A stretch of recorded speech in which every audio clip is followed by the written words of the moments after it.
ঘোর কলিযুগের দুর্দশা আর ভয়াল সংকেতের বিবরণ।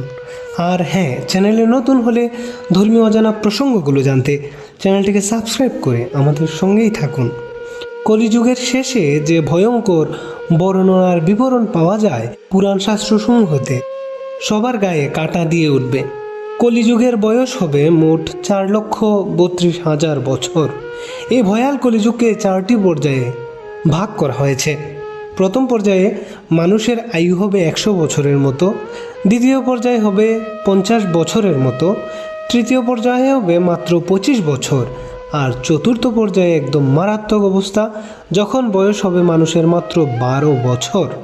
আর সেই 12 বছরের মধ্যেই ছেলে মেয়েগণ পিতামাতা আর দাদু দিদাও হয়ে যাবে। শুধু তাই নয়, মাত্র 5 থেকে 7 বছরের মেয়েরা সন্তান প্রসব করতে সম্মত হবে। এসব কথা আমার নয়, বরং এসব কথা ভাগবত পুরাণে এখনও কথিত রয়েছে। মানুষ কেবল তার শরীরের সুখ মেটানোর জন্যই বাঁচবে। মনের সুখ আর আত্মার প্রশান্তির কোনো জায়গা হবে না এই ভয়াল কলিযুগের মানুষের মধ্যে। ফসল হবে কম, সবুজ শাকসবজি ত্যাগ করে সবাই কেবল মাংসাহারী হয়ে উঠবে। ঈশ্বর বা ভগবান যে একজন আছেন, এইসবকে সবাই কাল্পনিক ভাবা শুরু করে দেবে। নাস্তিক হয়ে যাওয়ার ফলে পাপ আর অধর্মের পূজা হবে। যখন এই পাপ আর অধর্মে পৃথিবী মাতা পুড়তে পুড়তে ক্ষত বিক্ষত হতে থাকবেন, তখন ভূভার হরণের হেতু প্রভু নারায়ণ কল্কি অবতার ধারণ করবেন।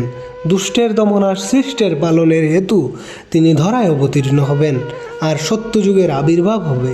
কলিযুগের মানুষগণ যখন আবার সত্যযুগের সীমারেখায় স্থান পাবে, তখন তারা ভাববে ঘুমেছিল, আর হয়তো কোনো এক দুঃস্বপ্নে মুহ্যমান ছিল।